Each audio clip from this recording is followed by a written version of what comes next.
ზოგადად ჩვენ მანამდეც სხვადასხვა დაავადებებზე გვქონდა ესეთი რაღაც მხატვრულ სტილში ნახევრად დოკუმენტურ მხატვრული მცირე ზომის თხზულებები დაწერილი, მაგალითად ტუბერკულოზზე, ჰეპატიტზე და ასე შემდეგ, იმიტომ რომ ჩვენ ერთ დღეს ვიფიქრეთ, რომ ისეთი მშრალი ბუკლეტებით საინფორმაციო მასალის მიწოდებაზე ბევრად ეფექტურია, როდესაც ადამიანებს მხატვრულ სტილში ვაწოდებთ სამედიცინო ინფორმაციას.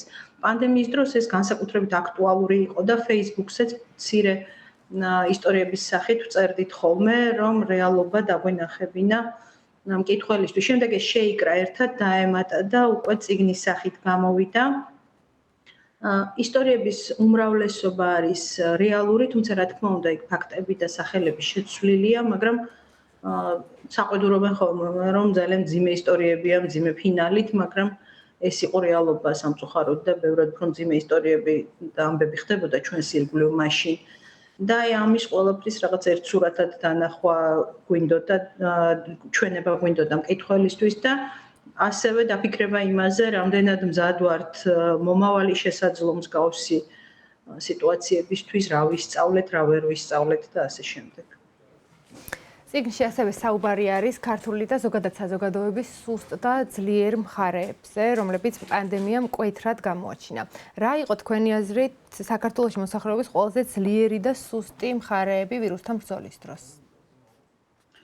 ყველაზე ძლიერი მხარე ის იყო, რომ ადამიანები ძალიან აშკარად ერთმანეთს გვერდში ედგნენ და ეს მორალური თანადგომა თუნდაც თქვათ, იმიტომ რომ იქ კონტაქტი შეუძლებელი იყო, რა თქმა უნდა, იზოლაციის პირობებში, მაგრამ ერთმანეთის მორალური თანადგომა გამხნევება, რაც გადამწყვეტი იყო ზოგიერთი ადამიანისთვის, მაინც განსაკუთრებით და ფიზიკური გადარჩენისთვისაც ძალიან მნიშვნელოვანი იყო.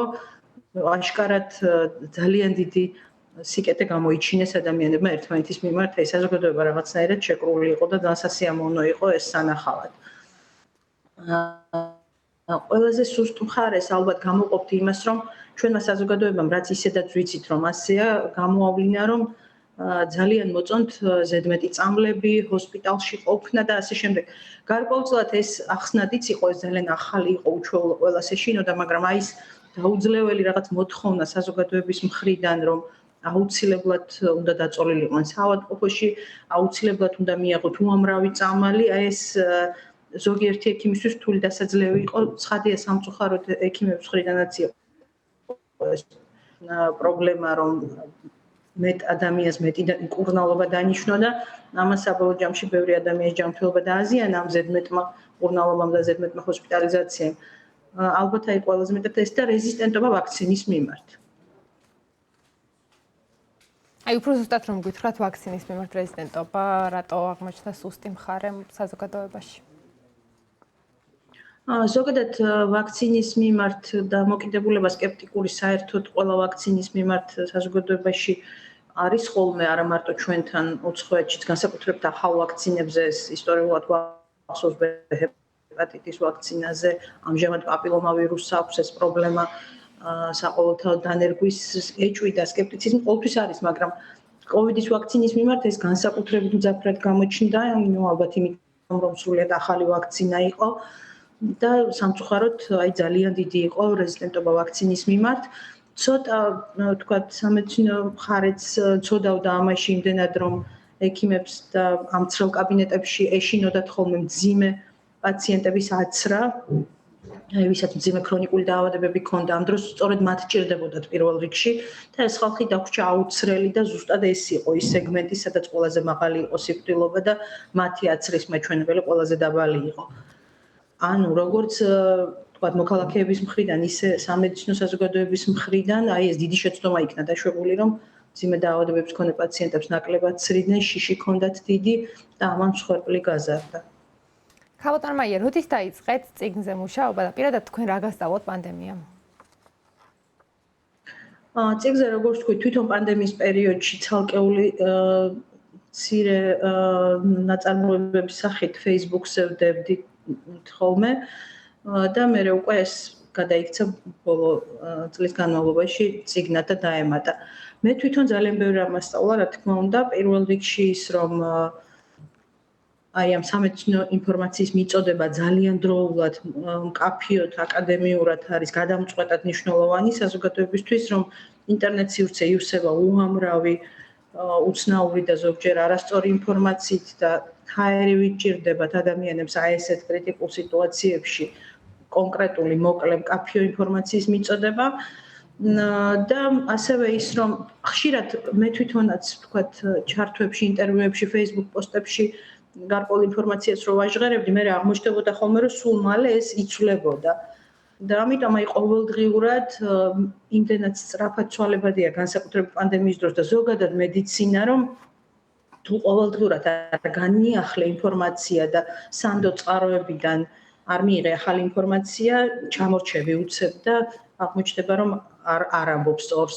აი ძველი ინფორმაცია, რასაც ჩვენ თუ ვაწოდებდით პოსტების თუ ინტერვიუების სახით, მე აღმოჩნდებოდა ხოლმე, რომ ეს მკვეთრად შეიცვალა და სინამდვილე სულ სხვა არის, როდესაც კვლევები წამოგვეწეოდა. ამიტომ ექიმისთვის განსაკუთრებით ძალიან მნიშვნელოვანია, რომ ყოველდღე იყოს ჩართული კვლევების შედეგებს გაეცნოს და ზუსტად იმ დღის მდგომარეობით ელაპარაკოს თავის პაციენტებს თუ ზოგადად საზოგადოებას.